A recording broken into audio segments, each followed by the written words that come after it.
போராடிக் கொண்டிருக்கும் கதவகைப்பிடி விற்பனையாளர் ஸ்டீவ் தனது குழந்தை பருவ கனவை நிறைவேற்ற ஒரு சுரங்கத்திற்குள் உடைந்து செல்கிறார். அங்கு அவர் ஆர்ப் ஆப் டாமினன்ஸ் என்பதையும் எர்த் கிறிஸ்டல் என்பதையும் கண்டுபிடிக்கிறார்.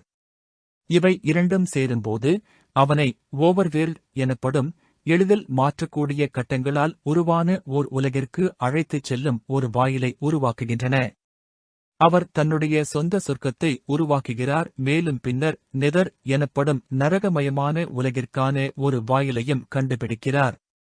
நெதரின் பொன்னுக்காகவே வாழும் பிக்லின் ஆட்சியாளரான மால்கோஷா படைப்பாற்றலை வெகுவாக தடை செய்வதில் முனைப்புடையவர்.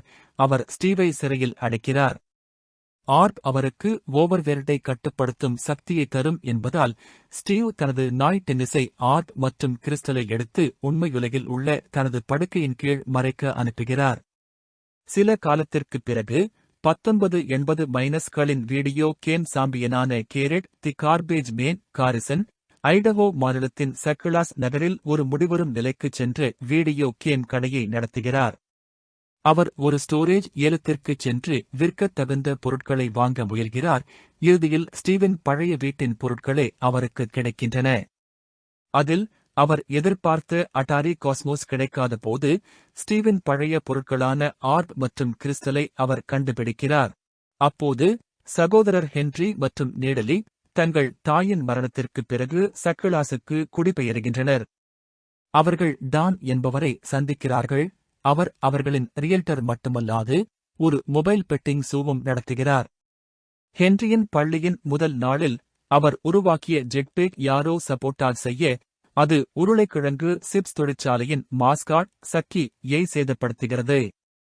துணை தலைமை ஆசிரியர் மார்லேன் அவரை வெளியேற்றுவதிலிருந்து தப்பிக்க ஹென்றி கேரட்டை தனது மாமாவாக நடிக்க பணம் கொடுத்து அவரை கேம் கடைக்கு கொண்டு செல்கிறான். அங்கே ஹென்றி ஆர்ப் மற்றும் கிறிஸ்டலை கண்டுபிடித்து இரண்டையும் ஒன்றாக இணைக்கிறார். இது அவரையும் கேரட்டையும் ஸ்டீவின் சுரங்கத்திற்கு கொண்டு செல்கிறது. ஹென்றி காணாமல் போனதைக் கண்ட நேடலி தானே அழைக்கிறாள். அவர் நேடலியின் தொலைபேசியை துரத்தி குழந்தையின் இருப்பிடத்தை புரிந்து கொள்கிறார். நால்வரும் மீண்டும் ஒன்றிணையும் போது அந்த 4 பேரும் ஓவர்வேல்ட்டிற்குள் இழுக்கப்படுகிறார்கள். ஆர்ப் மீண்டும் வந்துவிட்டதாக அறிந்த மால்கோஷா ஸ்டீவை சுதந்திரப்படுத்தி அதை மீட்க அனுப்புகிறார். டென்னிஸை தனது பிணை வெள்ளமாக வைத்திருப்பதாகவும் தெரிவிக்கிறார்.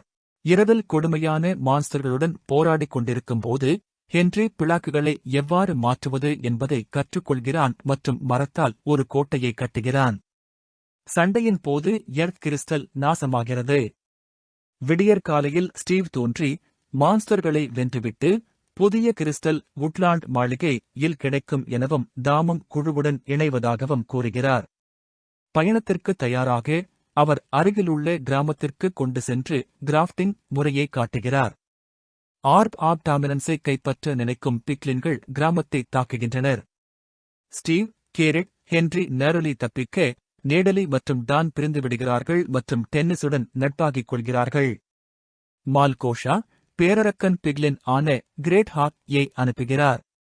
ஸ்டீவிடம் வைரங்கள் குவிந்துள்ளன என்று தெரிந்ததும் கேரட்டின் பேராசை எழுகிறது. ஆர்ப் ஒப்படைக்க மாற்றுப் பணியாக அதை கேட்டுக்கொள்கிறார். அவர்கள் சற்று வழித்திருப்பில் சென்று அந்த பொக்கிஷத்தை பெறுகிறார்கள். ஆனால் நேடலியின் பாதுகாப்பை கவனிக்காதற்காக ஹென்றி கோபப்படுகிறார். கிரேட் ஹாக் வந்ததும் அவர்கள் மைன்கார்களில் தப்பி கிரீப்பர்கள் அவனை வெடிக்கச் செய்கின்றனர். மாளிகையில் ஸ்டீவ் மற்றும் கேரெட் காவலர்களை கவன திசை திருப்ப ஹென்றி எர்த் கிறிஸ்டலும் டெலிபோர்ட் செய்யக்கூடிய எண்டர் பெர்லையும் எடுக்கிறார். மால்கோஷா வந்து மாளிகையின் பாலத்தை அழைக்கிறார். ஸ்டீவ் மற்றும் ஹென்றி ஆர்பை இழந்துவிடுகிறார்கள். கேரட்டும் வெடிப்பில் உயிரிழந்ததாக தோன்றுகிறது. இருவரும் விழித்தெழும்போது தாம்தான் நேடலி டென்னிஸுடன் ஒரு காளான் வீட்டில் இருப்பதைக் காண்கிறார்கள்.